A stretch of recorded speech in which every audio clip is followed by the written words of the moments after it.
Hello friend, मैं Satyendra Singh Rathore, perfection PSC अकादमी में आपका स्वागत है।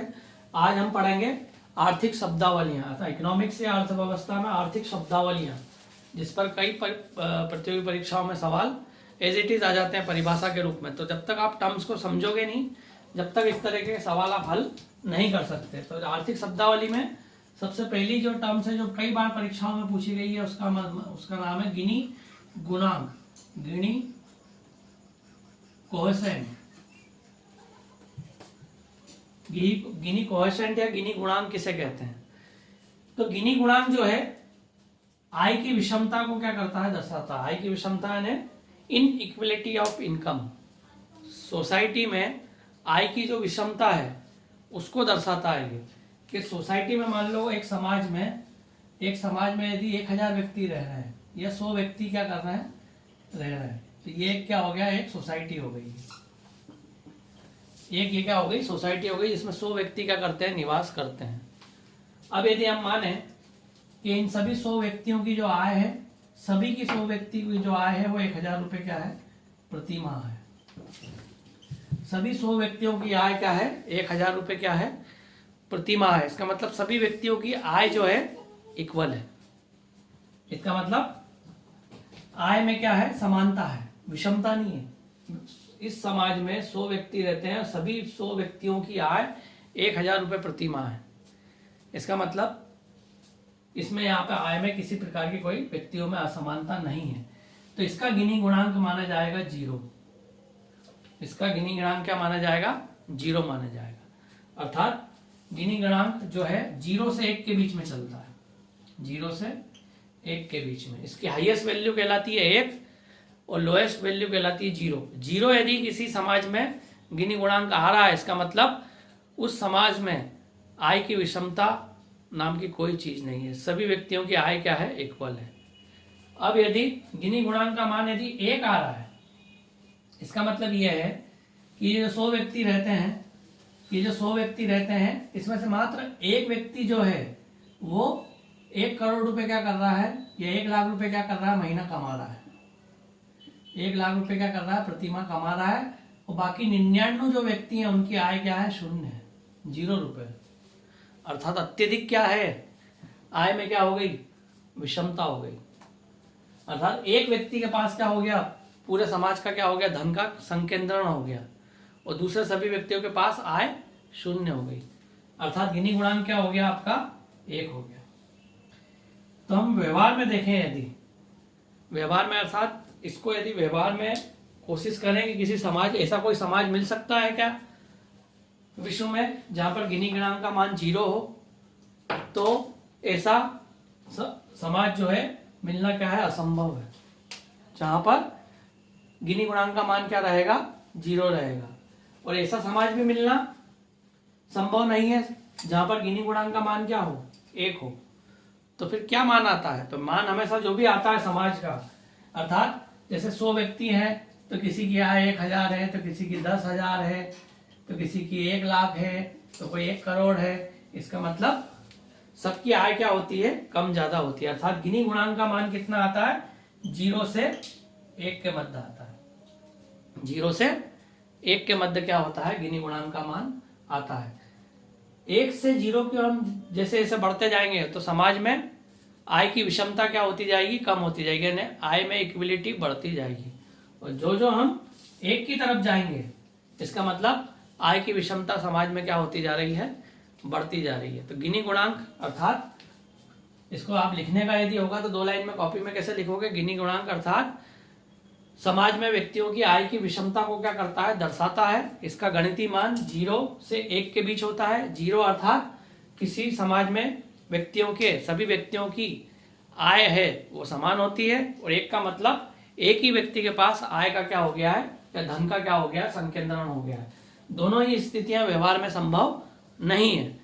तो फिर कौन सी स्थिति संभव है, तो 0 से 1 के बीच में कोई मान आ सकता है, अर्थात 0.5 आ सकता है या 0.6 आ सकता है। अर्थात 0 से 1 के बीच में क्या होता है, गिनी गुणांक का मान यदि आता है, इसका मतलब वो जो है व्यवहारिक रूप से क्या है, वो संभव है।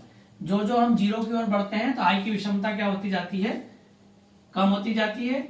और 1 जैसे जैसे मान आता है, इसका मतलब आय की विषमता जो है समाज में क्या होती जा रही है, बढ़ती जा रही है।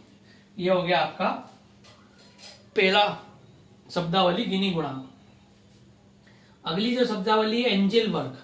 एंजेल जो है एक जर्मनी के क्या है, प्रसिद्ध सांख्यिकी विशेषज्ञ थे, स्टैटिक्स, सांख्यिकी विद या स्टैटिक्स जो सब्जेक्ट होता है उसके क्या थे, ज्ञाता थे, जर्मनी के। उन्होंने एक एंजेल वर्ग दिया था। उन्होंने ये बोला था कि जैसे जैसे व्यक्ति की आय बढ़ती है तो वैसे वैसे उसका भोजन पर होने वाले खर्च का जो प्रतिशत है वो कम होता जाता है। सुनने में बिल्कुल अटपटा लगेगा कि जैसे जैसे व्यक्ति की आय बढ़ेगी, अर्थात जैसे जैसे वो अमीर होगा, भोजन में होने वाले खर्च के प्रतिशत में क्या होती जाएगी, कमी होती जाएगी। जबकि सुनने में ऐसा लगता है कि खर्च में भी क्या होना चाहिए, वृद्धि होना चाहिए। तो कैसे, तो उसको एक उदाहरण के माध्यम से समझ सकते हैं। जैसे एक मजदूर है, वो 200 रुपये रोज कमा रहा है और भोजन पे खर्च कितना कर रहा है, वो भोजन पे खर्च कर रहा है वो 100 रुपये खर्च कर रहा है। मजदूर जो है भोजन पर 100 रुपये खर्च कर रहा था, कितना प्रतिशत हो गया, कुल आय का उसका 50% हो गया है। अर्थात वो भोजन पर कुल आय का कितना खर्च कर देता है, 50% क्या कर देता है, खर्च कर देता है। अब मजदूर से वो धीरे धीरे मिस्त्री बन गया, मिस्त्री बन गया। अब उसकी आय हो गई 500 रुपये, क्या हो गई, रोज हो गई। लेकिन भोजन पर आज भी वो कितना खर्च कर रहा है, आज भी वो खर्च कर रहा है। मान लो उसकी आय बढ़ गई तो 100 की जगह उसने अब कितने पैसे खर्च करना शुरू कर दिए, मान लो 200 रुपये अब वो क्या करने लगा, खर्च करने लगा। तो 200 रुपये जो है, 200 रुपये नहीं, इसको अब मान लेते हैं कि वो भोजन पर आज भी कितना खर्च कर रहा है, 100 से थोड़ा बढ़ा के, एकदम से दुगना तो करेगा नहीं, 150 रुपये क्या करने लगा, खर्च करने लगा। तो अब ये 150 है, ये 500 रुपये का कितना प्रतिशत होगा, 150 जो है 500 रुपये का लगभग 30 से 40% के मध्य होगा। गणित में आप देखोगे तो 30 से 40% आएगा। पहले कितना खर्च कर रहा था वो, 50% खर्च कर रहा था, अब कितना कर रहा है, 30 से लगभग 40% है। इसका हल निकालोगे तो इतना ही आएगा। अब वो मिस्त्री से क्या बन गया, ठेकेदार बन गया। अब वो मान लो 1000 रुपये क्या करने लगा, रोज कमाने लगा। अब भोजन पर कितना खर्च करने लगा, वो 200 रुपये खर्च करने लगा। पहले 100 कर रहा था, फिर 150, अब 200। तो 200 रुपये 1000 का कितना प्रतिशत हुआ, 20% हुआ। कितना हुआ, 20%। अर्थात पहले 50% खर्च कर रहा था, फिर 30% खर्च करने लगा, फिर 20% खर्च हो गया। और वो धीरे धीरे उसकी क्या हुई, आय में वृद्धि हुई। ठेकेदार से क्या बन गया, वो बड़ा कॉलोनाइजर बन गया। कॉलोनाइजर बन गया, मैं ऊपर लिख देता हूं। बड़ी बड़ी क्या करने लगा, वो कॉलोनी काटने लगा। पहले मजदूर था, फिर मिस्त्री हुआ, फिर ठेकेदार हुआ, बड़ी बड़ी क्या करने लगा, कॉलोनी काटने लगा। अब उसकी आय जो हो गई 10,000 रुपये क्या हो गई, रोज की हो गई। 10,000 रुपये रोज की हो गई। अब वो भोजन पर रोज 1,000 रुपये खर्च करने लगा। कितना खर्च करने लगा, 1,000। तो 10,000 का में यदि उसकी आय है और 1,000 रुपये खर्च कर रहा है, कितना खर्च कर रहा है, वो मात्र 10% ही खर्च कर रहा है भोजन पर। तो हमने देखा कि मजदूर जो था वो भोजन पर 50% कर रहा था, मिस्त्री 40 कर रहा था, और ये ठेकेदार उसका 20 कर रहा था, और कॉलोनाइजर हो गया तो कितना करने लगा, वो 10% करने लगा। इससे भी और यदि आय बढ़ जाएगी और उसकी, मान लो 1 लाख रुपए कमाने लगा और 1,000 से ज्यादा क्या खर्च करेगा एक दिन में भोजन पे, ज्यादा 5,000 करने लगेगा। तो यदि उसकी और बड़ा कॉलोनाइजर हो गया और 1 लाख रुपए रोज कमाने लगा, तो भोजन पर 1,000 की जगह कितना खर्च करने लगा, वो 5,000 रुपये खर्च करने लगा। पर इतना कोई करता नहीं है, पर अपन मान लो 5,000 रुपये खर्च करने लगा, काजू पिस्ता बादाम खाने लगा, सब करने लगा, तो भी 1 लाख रुपए की कितने परसेंट हो गया है, 5% हुई। इसका मतलब ये है, एंजल वर्क ये कहता है कि जैसे जैसे व्यक्ति की आय बढ़ती है वैसे वैसे भोजन पर होने वाले खर्च का प्रतिशत क्या होता जाता है, कम होता जाता है। किंतु ये भी बोला उसने कि यदि शिक्षा पे जो खर्च होता है वो बढ़ता है, लेकिन मनोरंजन पे जो खर्च होता है वो भी बढ़ता है। कैसे, कपड़ों पे जो खर्च करेगा वो भी क्या होगा, बढ़ेगा। देखिए, शिक्षा पे जब वो मजदूर था तो बच्चे उसके स्कूल ही नहीं जा रहे थे ना, शिक्षा पे कितना खर्च कर रहा था वो, 0 रुपए खर्च कर रहा था। मान लो सरकारी स्कूल में भी जा रहा था तो 200 रुपए पे मान लो आप वो 20 रुपए क्या करता होगा, 25 रुपए क्या करता होगा, शिक्षा पे खर्च करता होगा। मिस्त्री बन गया, थोड़ा बड़ा स्कूल में डाल दिया उसने, 25 की जगह कितने खर्च करता होगा, 50 रुपए। ठेकेदार हो गया तो 100 रुपए खर्च करने लगा, है ना। धीरे धीरे क्या होने लगा, उसका वो बढ़ने लगा। और यदि कॉलोनाइजर हो गया तो वो बड़े स्कूल में क्या करेगा, बच्चे को भेजेगा, 1000 रुपए खर्च करेगा। फिर और बड़ा कॉलोनाइजर हो गया तो बच्चों को कहाँ भेज देगा, विदेश भेज देगा, 10,000 रुपए खर्च करने लगे।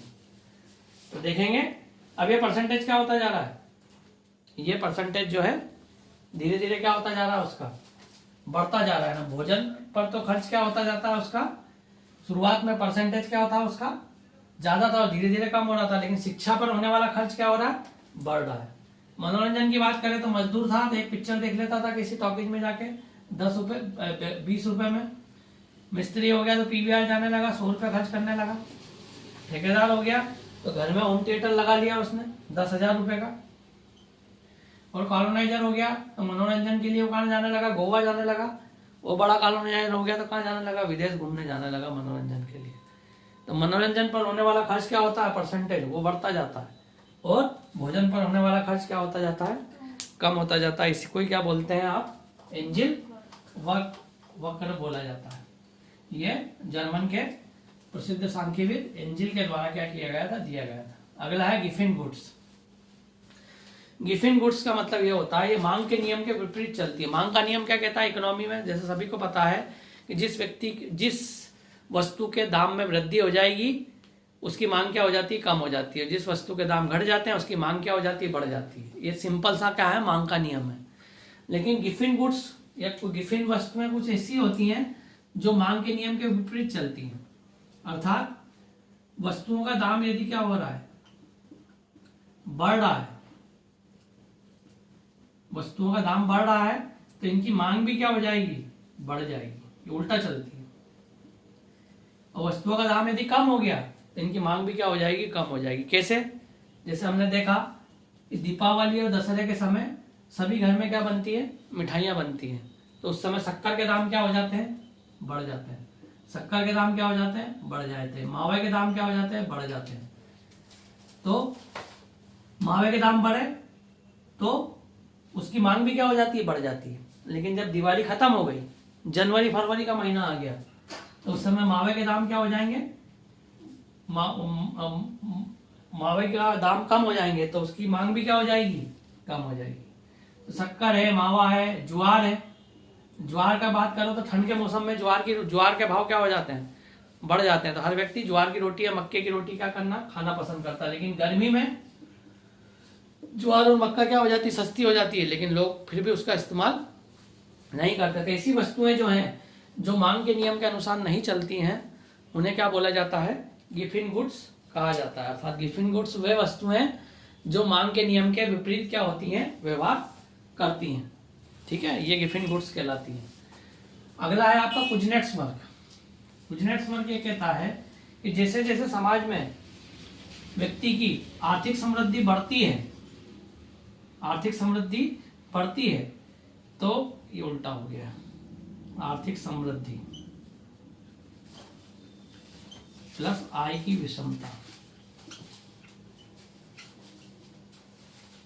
तो जैसे जैसे आर्थिक समृद्धि बढ़ेगी वैसे वैसे आय की विषमता भी जो है क्या होती जाती है, बढ़ती जाती है।